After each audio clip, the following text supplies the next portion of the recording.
3-4 हज़ार शो हो चुके हैं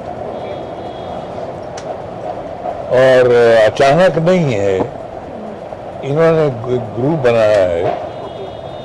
मेरा ग्रुप था ट्रिपल के, वो उनको उसने इन लोगों ने रिवाइव किया और ट्रिपल के इस कल के कलाकार या कुछ लोगों ने कहा कादर के कलाकार, तो मैं वही ग्रुप इनको मुबारकबाद देता हूँ कि इन्होंने उस ग्रुप को दोबारा शुरू किया और मेरे ड्रामों को करेंगे उसमें।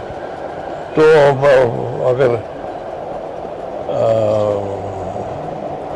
कल हिम्मत हुई तो कुछ नए प्लेस भी लिखूंगा, मगर मैं हमेशा सोशल प्रॉब्लम पे लिखता हूँ।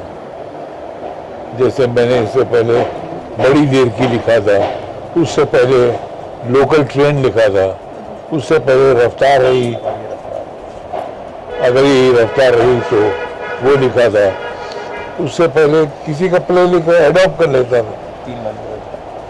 तीन बंदर मेरा लिखा हुआ प्ले है।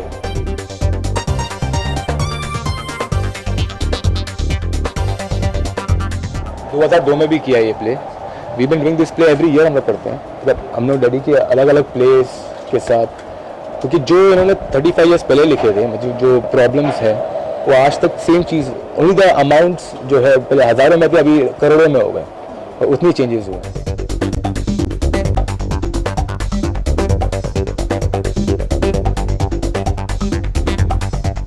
जो कीमतें थी पहले, एक फिल्म पहले 40 लाख 50 लाख में बन जाती थी, अब वही जो को बात करोड़ में चली गई है, 50 करोड़ में बनती है एक फिल्म। तो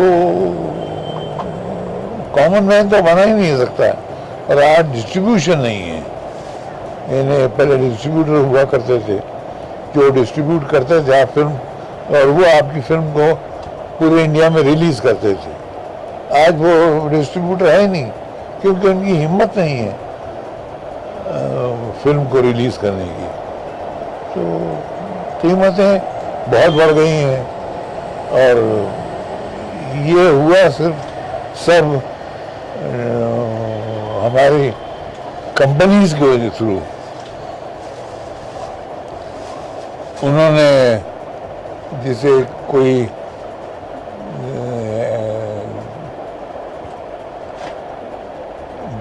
उस ज़माने में म्यूज़िक बहुत बिकता था, तो म्यूज़िक बहुत बिकता था और उससे वो फिल्मों के पैसे निकल आते थे। तो लोगों ने म्यूज़िक कंपनी ने सोचा कि हम खुद फिल्म क्यों ना बना लें, हम खुद फिल्म बना लेते हैं, तो हमारी फिल्मों के चलने से हमारा फिल्म का जो पैसा है वो तो म्यूज़िक से निकल आएगा, और बाकी जो फिल्म का पैसा है वो उसकी प्रॉफिट हमारी वो एडिशनल प्रॉफिट होगी। अब उससे क्या हुआ कि सुबह वो आर्टिस्ट के पास गए, अब आर्टिस्ट के पास डेट नहीं, आर्टिस्ट उनसे कहा कि आप क्या पैसे लेंगे। किसी ने कहा मैं 10 लाख लेता हूँ या 15 लाख लेता हूँ। उन्होंने उसको 1 करोड़ कर दिया। मैं आपको 1 करोड़ देता हूँ, आप मेरी फिल्म में काम कीजिए। और 1 करोड़ जब किया तो आर्टिस्ट दीवाना हो गया और उसने फिल्म में हाँ बोल दी, और इस तरीके से आर्टिस्टों की रेट बढ़ते चले गए और इनन्यूमरेबल अमाउंट में जो है वो पहुंच गए। तो अब वही बुरी हालत है। जो नए वाले लड़के हैं वो भी आते हैं तो वो करोड़ में सोचते हैं, कहाँ करेंगे।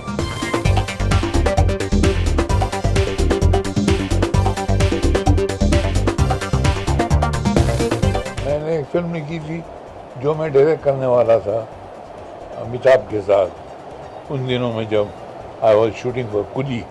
तो कुली में जाहिल, अब वो जाहिल का ऐसा हुआ कि उससे हमने रफली उसको प्लान कर दिया, अमिताभ ने और मैंने, और सोचा कि नेक्स्ट मंथ से शुरू कर देंगे फिल्म को। तो उसने कहा अच्छा तो आज काम ख़त्म होता है, you go to Bombay tomorrow and जाके परसों आ जाना। तो मैं गया बॉम्बे आया। अब आज मैं तैयारी कर रहा हूँ जाने की, इतने में फ़ोन आया अमिताभ के भाई का, अजिताभ का, कि डोंट गो टू बेंगलोर, दा इज़ नॉट वेल। मैंने क्या हुआ? कहते हमको शूटिंग में पंच लग गया है शायद, और उसके पेट में दर्द है। मैंने कहा चलो ठीक है।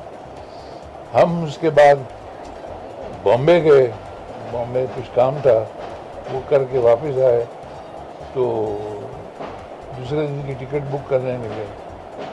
तो अजीत आपका फिर फोन आया, तो उसने कहा डोंट गो, अजीत दा इज़ नॉट ऑल वेल, बहुत सीवियर पेन है उनको और वो नहीं आ पाएंगे और वो तुम्हारी शूटिंग नहीं कर पाएंगे। बोला क्या हुआ था? मैं घबरा गया, मैं बेंगलोर गया, मैंने देखा कि he was shouting in hallucination, गालियाँ बक रहा था और पता नहीं क्या क्या कर रहा था। और उनका ही हैड माइन्यूट ऑपरेशन।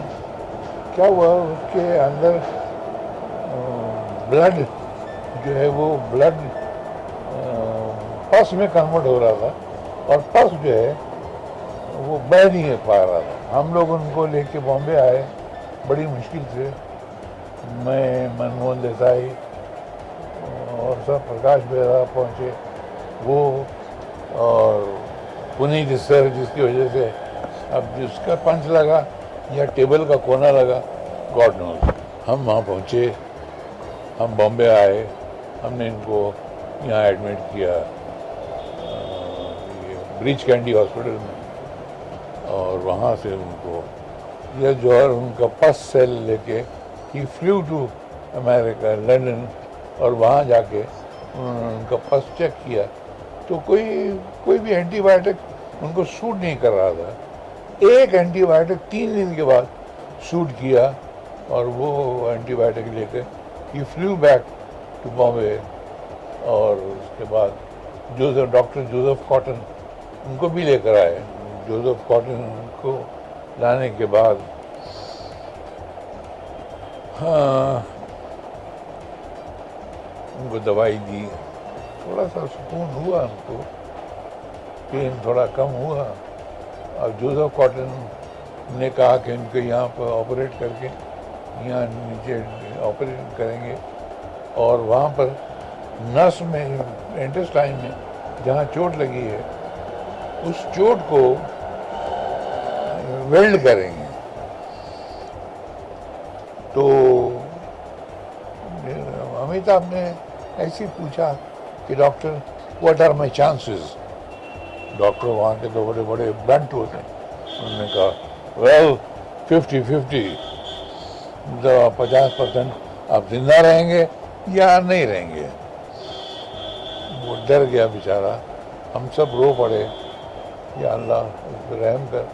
और पूरे इंडिया में, पूरे वर्ल्ड में ये बात खबर फैल गई कि Amitabh Bachchan is standing on the death threshold. सब ने पूजा पाठ शुरू की, सब ने इबादतें शुरू की, सब ने दुआएं शुरू की, प्रार्थना शुरू की, और इस तरीके से वो आदमी अच्छा हो गया। बहरहाल तो मेरी फिल्म जो है ये वहाँ से बॉम्बे अच्छे होने के बाद ही केम टू बॉम्बे। तब तक इंदिरा गांधी को गोलियां लग गई। ही फ्लू टू बॉम्बे, दिल्ली। अमिताभ बच्चन ने बुलाया था उसके, राजीव गांधी के बाद वो वहाँ पर फॉट एन इलेक्शन और एमपी बन गए। एमपी बनने के बाद जब बॉम्बे आए तो बहुत वक्त गुजर चुका था। मैं इतना बिजी हो गया था कि मेरे पास सर घुमाने की फुर्सत नहीं थी। और मैं पिक्चर कर नहीं सका। तो वो पिक्चर मैं शायद इनके लिए करूँगा अगर तबीयत ठीक रही मेरी, और if I am all right.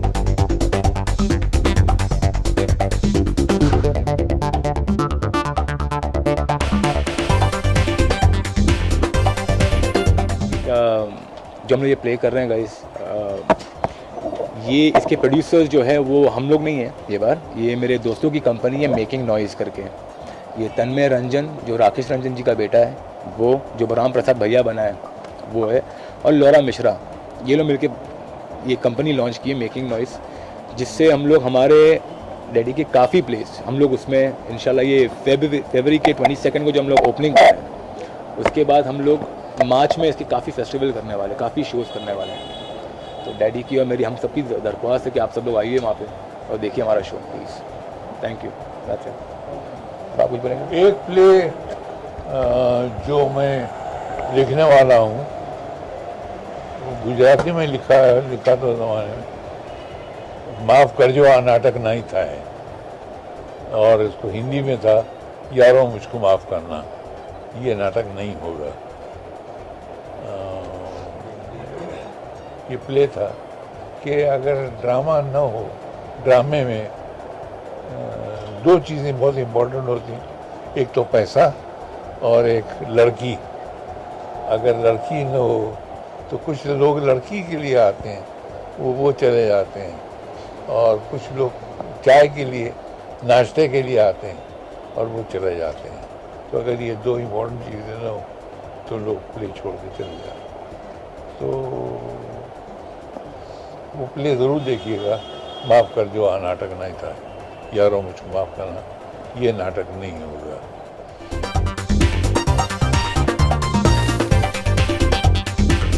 देखो, अभी फिल्में जो मैं बनाऊंगा, जो लिखूंगा, वो अपने बेटों के लिए लिखूंगा।